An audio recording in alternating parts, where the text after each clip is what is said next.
అందరికీ నమస్కారం. శ్రీమతి రామానుజాయ నమః. నేను మీ గోపాల్ అయ్యంగార్. 28వ తారీఖు ఏప్రిల్ నుంచి 4వ తారీఖు మే వరకు మేషరాశి నుంచి మీనరాశి వరకు వార ఫలాలు ఎలా ఉందో ఈ వారం తెలుసుకుందాం. ఈ వారం గురువు యొక్క మార్పు మేషరాశి నుంచి వృషభ రాశిలోకి జరిగిందండి. సంవత్సరం పాటు గురువు వృషభ రాశిలోనే ప్రయాణిస్తాడు. మరి దీని ఫలితాలు ఈ 12 రాశుల మీద ఎలా ఉందో ప్రత్యేకంగా దీని మీద ఫోకస్ చేద్దాం.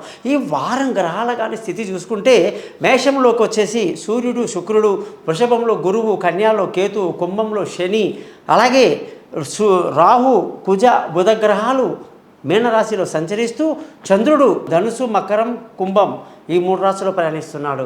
అలాగే మీరందరూ కూడా మీ జాతకాలు తెలుసుకోవడానికి కోసం మీ date of birth, time of birth, place of birth నా నెంబర్కి పైన ఇచ్చాను, పంపించండి. వాట్సాప్ చేయండి. మీ జాతకాలు రెడీ అవుతాయి. మీతో ఫోన్లో మాట్లాడతాను. 20 నిమిషాలు మీతో అన్ని డిస్కషన్ చేసి 50 పేజీల జాతకాన్ని మీకు మెయిల్ ఇచ్చేస్తాను, ఏ భాషలో కావాలంటే ఆ భాషలోకి. ఇకపోతే మీరు ఎటువంటి పరిహారాలైనా సరే మన పని జరగడానికి సింపుల్గా ఉంటుందండి. సింపుల్గా ఆ పరిహారాలు చెప్తాను, దాన్ని పాటించండి. ఖచ్చితంగా మీకు సక్సెస్ అనేది కనబడుతుందని చెప్పేసి నేను మీకు మాటిస్తున్నా. అందుకే నా ఛానల్ పేరు thesimpleastrologer.com అని పెట్టుకున్నాను. మీరందరూ కూడా నా ఛానల్ని సబ్స్క్రైబ్ చేయడమే కాదు, మీ బంధువులకు, స్నేహితులకు కూడా నా గురించి తెలియజేస్తారని ఆశిస్తూ, ఏమండి ఒక చిన్న మాటతో క్లోజ్ చేస్తాను. ఏదైనా మన ఇంటికి ఎవరన్నా చిన్న కప్పులో ఏదైనా తెచ్చిస్తే మనం తిరిగి ఉట్టి కప్పు ఇస్తామా అండి? అందులో మనం ఏదైనా పెట్టి వాళ్ళకి ఇస్తాం కదండి.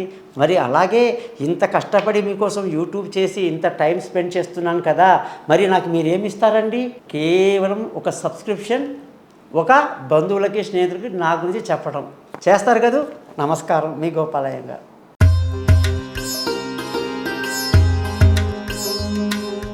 మిథున రాశి వాళ్ళందరికీ కూడా 28వ తారీఖు ఏప్రిల్ నుంచి 4వ తారీఖు మే వరకు గురువు యొక్క స్థితి మిథున రాశి వాళ్ళకి వ్యయంలోకి రావటం, అంటే 12వ ఇంట్లోకి రావటం అనేక ఇబ్బందులకు కారణమవుతుంది. వివాహం కాని వాళ్లకు వివాహం నిదానం అవుతుంది.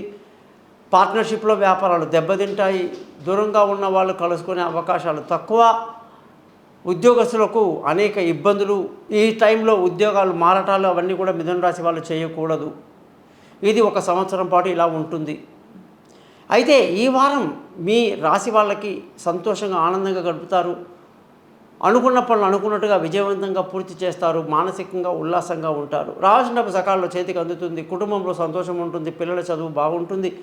బంధువుల, స్నేహితుల సహాయ సహకారాలు బాగుంటాయి. అలాగే మానసిక ధైర్యాన్ని బాగా కలిగి ఉంటారు. విలువైన వస్తువులు, భూములు, వాహనాలు, ఇల్లు కొనడానికి ఎంతో అనుకూలమైన వాతావరణం ఈ వారం కనిపిస్తుంది. సంతానం విషయంలో మీకు ఎటువంటి బెంగ అక్కర్లేదు. వాళ్ళ చదువులు బాగుంటాయి. వాళ్ళ విదేశీ యానాలు బాగుంటాయి. దూర ప్రయాణాలు కలిసి వస్తాయి. తెలివైన నిర్ణయాలు తీసుకుంటారు. ఆరోగ్యపరమైన విషయాల్లో మాత్రం జాగ్రత్తలు తీసుకుంటూ ఉండాలి, లేకపోతే ఆరోగ్యం పరంగా చాలా ఇబ్బందులు కలిగే అవకాశాలు ఉన్నాయి. మరి భార్యాభర్తల మధ్య ముందుగా చెప్పాను, కాస్త జాగ్రత్తగా ఉండడం మంచిది. ముఖ్యంగా అదృష్టం అనేది ఈ వారం చాలా బాగుంది. మంచి అదృష్టవంతులు, తల్లిదండ్రుల యొక్క, పెద్దవాళ్ళ యొక్క సహకారాలు బాగుంటాయి. ధర్మాన్ని పాటిస్తారు. ఉద్యోగస్తులందరికీ కూడా కాస్త ఇబ్బందికరమైన పరిస్థితిలో ఉన్నారు, జాగ్రత్తగా ఉండాలి. ఇప్పుడు ఉద్యోగాలు మారడానికి అనుకూలంగా లేదు. వ్యాపారస్తులకి మంచి లాభాలతో ఈ వారం అంతా వ్యాపారం కొనసాగుతుందని చెప్పాలి. ఖర్చుల విషయానికి వస్తే అధికంగా ఉంటుంది అని చెప్పొచ్చు. ఇక మిథున రాశి వాళ్ళు ఎప్పుడు కూడా రోజు కూడా హరినామస్మరణ చేస్తూ వెంకటేశ్వర స్వామిని కీర్తిస్తూ గడిపితే ఎంతో మేలు జరుగుతుంది. ఈ విధంగా 12 రాశులకు ఈ వారం ఎలా ఉందో మీకు చెప్పడం జరిగింది. మీరందరూ కూడా మీ జాతకాలు తెలుసుకోండి.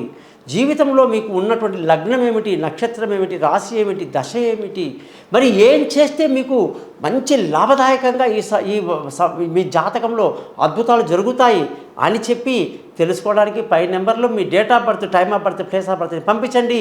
మర్చిపోకుండా నా ఛానల్ని మాత్రం సబ్స్క్రైబ్ చేయడం మర్చిపోవద్దు. ఎటువంటి సందేహాలు ఉన్నా కూడా నన్ను కాంటాక్ట్ చేస్తారని ఆశిస్తూ మీ నుంచి సెలవు తీసుకుంటున్నాను. మీ గోపాల్ అయ్యంగార్.